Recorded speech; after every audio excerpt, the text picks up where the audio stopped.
From the time when Sanatan culture started to get codified in the form of a religion called Hinduism, adherents of it have been actively opposing it. The problem was not the word Hinduism, instead, the problem was the way of life being codified as a religion. Way of life is a concept which decides the ethics by which we live our lives, minutes, hours, days, months, and years. On the other hand, religion is roughly a strict code of ethics. The code of ethics is more hierarchical, and once written down, it has to be strictly applied and adhered to. This is the primary reason why history saw 3 crusades and other uncountable religious conflicts. The good thing about way of life is that the flexibility and rigidity are well built into its structure. The way of life can be molded according to changing times and still maintain its defining character.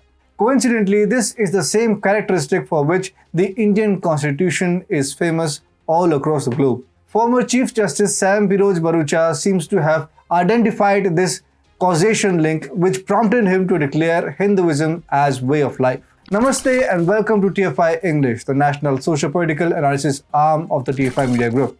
I'm your host Piyush. If you're watching us on Facebook, give our page a like. And if you're watching us on YouTube, like the video and subscribe to the channel. Coming back to the story, in this video, I'm here to tell you the philosophical reason behind Kinnars facing differential treatments under different cultures. Let's begin. Human society is built on the binary concept of sex.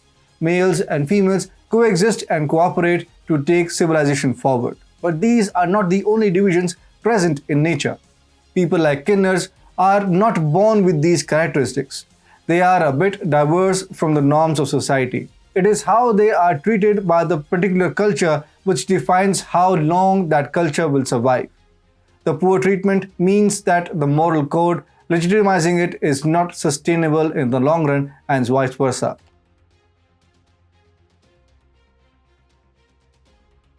Kinnars have always been an integral part of the Bharatvarsh and its Sanskriti.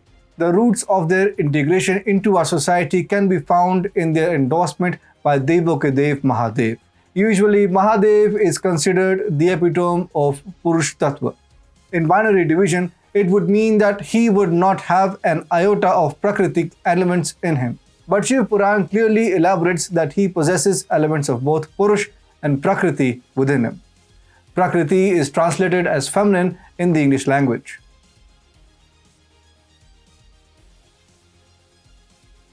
According to Shiv Puran, when Bhagwan Brahma was done with creating the world, he found that everything was static. He later found that he had ended up creating only male beings. On the advice of Bhagwan Vishnu, he went to Devogadev Mahadev for guidance. Mahadev asked him to create Mithuni. When confused, Brahmaji asked him to explain. Mahadev took the form of Ardhanarishwar. For the first time, half of his body was revealed to be feminine. Skanda Puran describes how Devi Parvati helped Mahadev take the Ardhanarishwar form. Devi Parvati asked him to allow her to reside with him by embracing her limb to limb. When Andak Rakshas, who was chasing Devi Parvati, saw Ardhanarishwar form, he jettisoned the idea. Seeing all this, Bhagwan Vishnu was also surprised and was now able to picture himself in feminine form as well. Though Devs are not technically Kinnars, the message was clear. It is that humans possess both Purush and Prakriti within themselves, and no one fits in the technical binary term. That is how Sanatanis consider Kinnars to be an inseparable part of society and give them immense respect. Later, various historical events have described the extent to which Kinnars played a key role in civilizational development of our nation.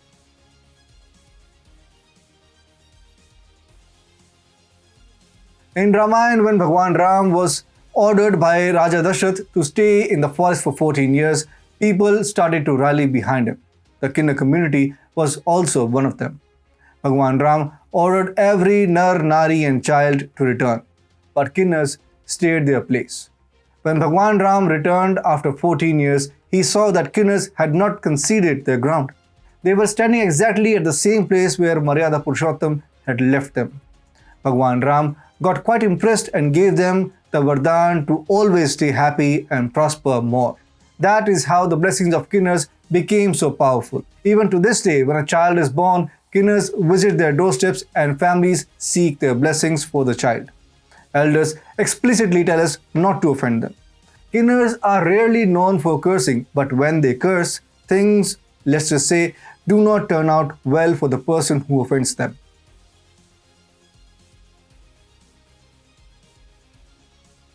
But Vishnu Avatar's tryst with Kinnars is not limited to Ramayana.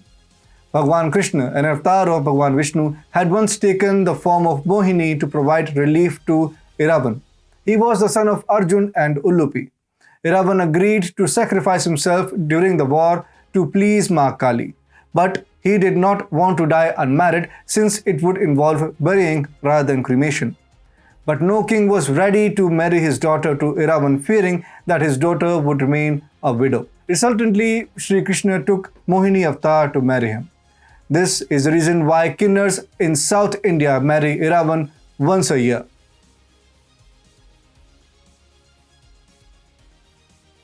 In Mahabharat, Arjun is another character who took the form of a Kinnar. During the 13th year of 14-year exile of Pandavas, Arjun lived in Raja Virat's Matsya kingdom. In his Kinnar form, he took the name Vrihandala. Arjun, a person supposed to have only physical strength, bulging muscles, stoicism, and other virtues, showed his feminine side by teaching Uttara, Raja Virat's daughter, singing and dancing. Uttara later on went to become the wife of Abhimanyu, Arjun's son. Later, Vrihandala also served as the charioteer of Uttar, the Rajkumar of Matsya kingdom, when Duryodhan attacked the empire.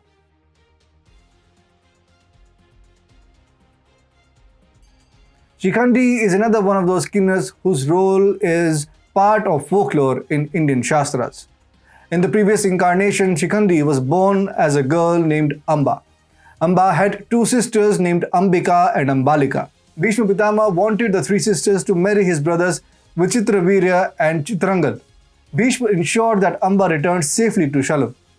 The Shalva king told her that she had been won by Bhishma and so he could not marry her. Disappointed, Amba returned to Bhishma, who requested Vichitravirya to marry her. When he declined, she also made a similar request to Bhishma, who also refused due to his vow of celibacy. Deeply saddened by the series of events, Amba vowed to destroy Bhishma and left eating and drinking. Due to this, she died. In the next birth, Amba was born as Drupad's daughter named Shikhandini. When Shikhandini grew up, she wasn't sure if a girl could kill the greatest warrior of all time. So she started to fast unto death to exchange her sex. She was saved by a Yaksh who exchanged his genitals with her. Shikhandini was named Shikhandi. Later, on the 9th day of Mahabharat, Shikhandi became the reason for the demise of Bhishma, henceforth avenging Amba's insult.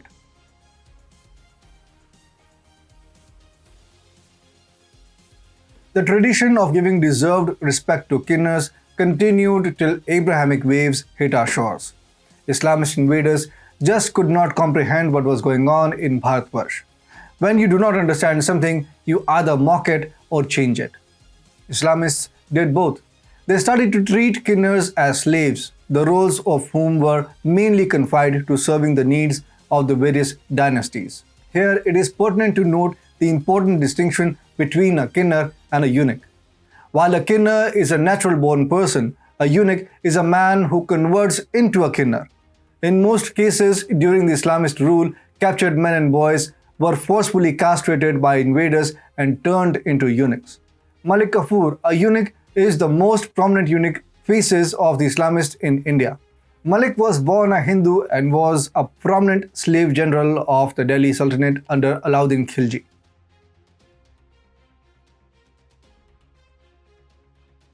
The royalty of eunuchs resulted in the castration of young boys in the Islamic kingdoms, especially during the Mughal era. At the time of invading any territory, Mughals used to capture women and killed men and boys if they refused to serve the Mughals. However, the service by men and boys was dependent on one humiliating condition by the Mughals. The men and boys who wished to remain alive had to be castrated by their captors to do so.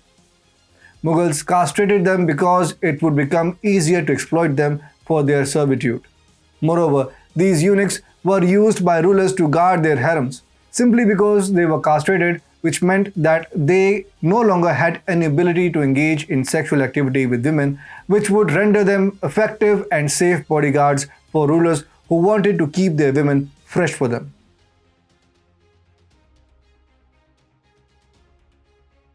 They were made to pay for someone else's sin in the harems. When two men had entered the harems under the knowledge of Roshan Ara Begum, the tyrant Aurangzeb did not punish the Begum. Instead, he punished the main eunuch who was in charge of the harem. Khwaja Hilali of Akbar's court was made to give up his beloved house because another noble got a liking to it. Itmat Khan, another eunuch holding considerable power under Akbar, was stabbed by a common soldier because of his harsh attitude. Women of the harem were also exploiting these eunuchs who were present in their service. Manuchi, a contemporary writer, has written an elaborative piece in which he describes how women slaves used to harass eunuchs for their own sexual pleasures. Moreover, various instances of eunuchs getting punished for affairs with harem women are already there in history.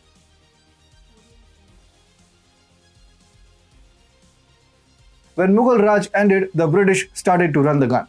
The British Raj subscribed to Victorian morality. To define Victorian morality in one sentence, it would suffice to say that for them, everything except heterosexuality is unacceptable. That is how they criminalized homosexuality in India. Their attack on Kinnars was much worse. They had specifically set up their goals to eliminate Kinnars from the public sphere. Britishers considered them ungovernable. English commentators said that they invoked images of filth, disease, contagion, and contamination. On the basis of Bhura's affair with a man, the British went on to portray Kinnars as people who were addicted to sex with men. They were criminalized as cross-dressers, beggars, and unnatural prostitutes. One judge went on to term them as opprobrium upon colonial rule. It was the fear of Kinnars which conveyed to the British to introduce Section 377 in the Indian Penal Code.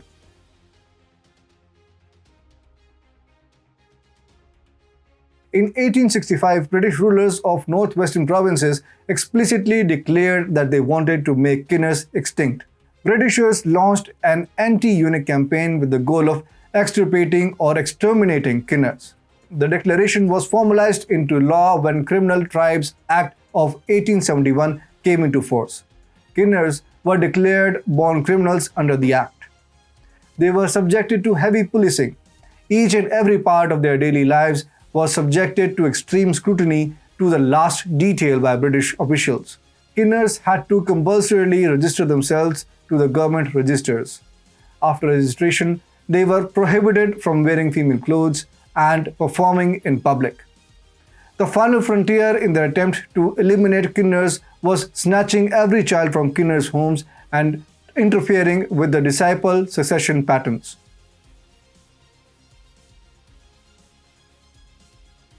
Modern-day Uttar Pradesh was the place where they became the main target. This was because the British government wanted to convey the message to every Kinnar that if they can eliminate Kinnars from the largest geography, they can do it everywhere else. But Kinnars started to roam from one place to another. They became experts in breaking the law, evading the police and protecting their private properties. In private complexes, they continued with their cultural practice as well.